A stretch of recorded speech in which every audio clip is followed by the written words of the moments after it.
प्रदेश सरकार की ओर से राइस मिलर एसोसिएशन की सभी मांगे मानने के बाद राइस मिलर भी अनाज मंडियों से खरीद कार्य में उतर आए हैं। एसोसिएशन के प्रतिनिधि मंडल ने सीएम मनोहर लाल से बातचीत होने के बाद ये फैसला लिया है। अब प्रदेश के सभी मंडियों में राइस मिलरों की धान की खरीद का कार्य सुचारू रूप से शुरू कर दिया जाएगा। एसोसिएशन के प्रदेशाध्यक्ष अमरजीत छाबड़ा ने शनिवार को पत्रकारों से बातचीत में ये जानकारी दी। बता दें कि पिछले करीब 10 दिनों से राइस मिलर अपनी मांगों पर अड़े हुए थे। सरकार ने राइस मिलरों को सीएमआर का रेट 10 रुपए प्रति क्विंटल से बढ़ाकर 25 रुपए कर दिया है, जिसके बाद मिलरों ने अपनी हड़ताल वापस लेने का ऐलान किया है। साथ ही Haryana rice miller and dealers association के राज्य प्रधान अमरजीत छाबड़ा ने सरकार को सुझाव दिया कि 17% नमी की बजाय 22% तक भी धान को खरीदने पर विचार कर सकते हैं। सरकार अगर इसे पारित करे तो काफी समस्याएं कम हो जाएंगी। छाबड़ा ने बताया कि सरकार ने उनकी पिछले लंबे समय से ये चली आ रही सीएमआर के दाम बढ़ाने की मांग को मान लिया है। अब सरकार ने सीएमआर का रेट 10 रुपए प्रति क्विंटल से बढ़ाकर 25 रुपए कर दिया है, जिसका सभी मिलर सरकार का स्वागत करते हैं। पहली बार इतनी बड़ी लड़ाई हमने लड़ी है कि 8 तारीख को हमारी ये एसीएस साहब के साथ मीटिंग हुई थी पहली, जिसमें बड़ी अनाप शनाप कंडीशनें लगा दी गई थी।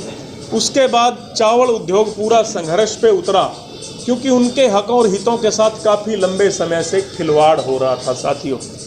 उसके लिए एक मंच हमारा तैयार हुआ और उस मंच के माध्यम से हमारा संयुक्त मंच बनकर उस सारे के साथ सारे साथियों ने हरियाणा के पूरे 1338 राइस मिलर भाइयों ने इस यज्ञ में अपनी आहुति डालकर इस यज्ञ को पूर्ण किया है साथियों।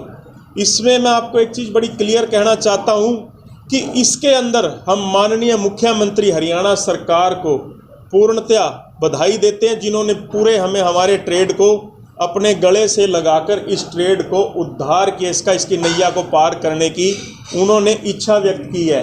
और इसके साथ साथ जो हमारे साथ साथी थे, कंवरपाल जी जो यमुनानगर से जगाधरी से हैं, शिक्षा मंत्री हैं हरियाणा सरकार में, उन्होंने भी हमारा इसमें पूरा सहयोग दिया है।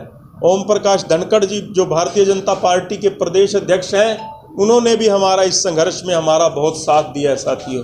सुभाष सुधा जी एमएलए, असीम गोयल जी, ईश्वर जी डिप्टी सीएम साहब जी, दुष्यंत चौटाला जी ने बड़े ही उससे हमारी सारी मांगों को सुना और जो हमारी जायज़ मांगें थी 21 तारीख को जो हमारी सीएम साहब और डिप्टी सीएम साहब और अन्य अधिकारी गणों के साथ मीटिंग थी सीएम हाउस में, उन्होंने उसमें सारी बात को बड़े हमारे एक वजन देकर हमारी बात को, और उनके मन में एक इच्छा थी कि हम हमारे व्यापारी के लिए, किसान के लिए हरियाणा प्रदेश में ऐसा कुछ करें कि हरियाणा में चहुमुखी विकास हो। और मैं इसके लिए उन सभी साथियों को उनको बधाई देना चाहता हूं और वो सारे साथी मेरे बधाई के पात्र, और हम उनका पूरी ट्रेड की तरफ से, पूरी एसोसिएशन की तरफ से हम धन्यवाद प्रस्ताव भी पारित करते हैं आप साथियों के माध्यम से।